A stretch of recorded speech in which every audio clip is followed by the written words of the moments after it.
Assalamualaikum warahmatullahi wabarakatuh. Alhamdulillahilladzi amarna bil ittihadi wal wifaq wa nahana 'anil syiqaqi wan nifaq. Nastaghfiruhu wa natubu ilaihi min su'il af'ali wal akhlaq. Tema pembicaraan filsafat yang tidak pernah selesai dari zaman Yunani dulu sebelum Masehi sampai hari ini.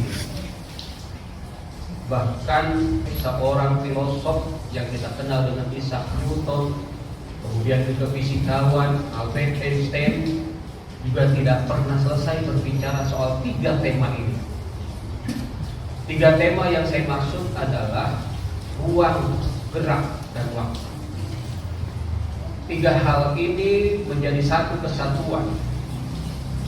Isaac Newton dengan teori fisikanya mengatakan bahwa ruang, waktu, dan gerak adalah sebuah kemutlakan yang tidak bisa diselesaikan. Kemudian Albert Einstein dengan teori relativitasnya mengatakan bahwa ruang, waktu, dan gerak menjadi sebuah kesatuan.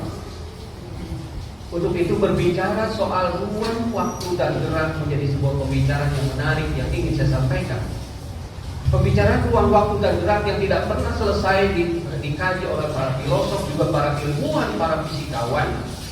Padahal di dalam Al-Quran sudah menjelaskan tiga hal penting ini. Ternyata Al-Quran jauh-jauh hari sudah menjelaskan dan menjawab dengan tegas. Jawaban Al-Quran yang dimaksud adalah ternyata ada dalam surat Al-Asr. Ruang, waktu, dan gerak dijawab dalam Al-Quran, surat Al-Asr ini. Suratnya pendek memang, hanya 3 ayat. Tetapi ternyata seorang Imam Syafi'i pernah mengatakan, seandainya Al-Quran tidak diturunkan, maka cukup dengan hanya surat Al-Asr saja sudah menjadi pedoman. Ya. Bahkan dalam tafsir fi Zilalil Quran, Sayyid Qutb juga mengatakan bahwa surat Al-Asr yang 3 ayat ini ternyata menjadi sebuah metode cara hidup yang tepat. Kenapa Allah bersumpah dalam surat Wal-Asr? Ayat pertama mengatakan Wal-Asr. Ada apa dengan waktu asar? Kalau kita lihat ternyata dalam asbabun nuzul surat Al-Asr ini, Muhammad Abduh pernah menjelaskan bahwa Wal-Asr ini turun ketika zaman jahiliyah dulu. Orang-orang jahiliyah ternyata mereka kalau sudah memasuki waktu asar, mereka berkumpul, bercengkrama, bersenda gurau, bercanda, bahkan sampai terjadi saling ketersinggungan dan saling membunuh. Akhirnya mereka kemudian mengutuk waktu asar. Ini gara-gara waktu asar. Muhammad Abduh menjelaskan, dan saat itulah kemudian diturunkan Wal-Asr untuk menjawab bukan waktu yang terputus, tetapi perilaku Anda yang menjadi tidak baik.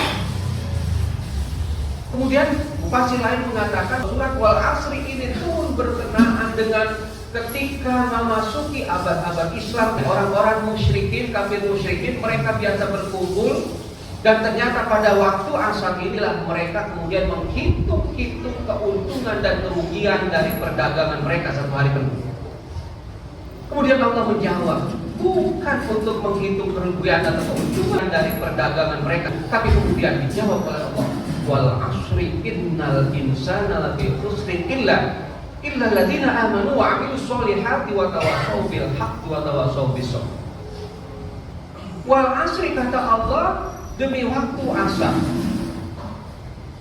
Para mufassir mengatakan ketika Allah bersumpah demi zatnya, maka ada kemahakuasaan Tuhan yang tidak bisa diamati oleh akal pikiran manusia. Tapi ketika Allah bersumpah demi makhluknya wal asri, maka ada fenomena yang teramat dalam yang bisa dikaji dan tidak pernah selesai. Inilah wal asri. Kemudian dijawab innal insana lafi khusrin. Jadi tema filsafat tadi yang pertama sudah dijawab wal asri, demi pentingnya waktu. Ali bin Abi Thalib pernah mengatakan, rezeki mungkin hari kemarin bisa hilang dan bisa ketemu hari ini atau hari esok. Tapi kalau sudah waktu hilang, hari kemarin dan tidak akan terulang dan tidak mungkin bisa ditemukan pada hari esok dan selanjutnya.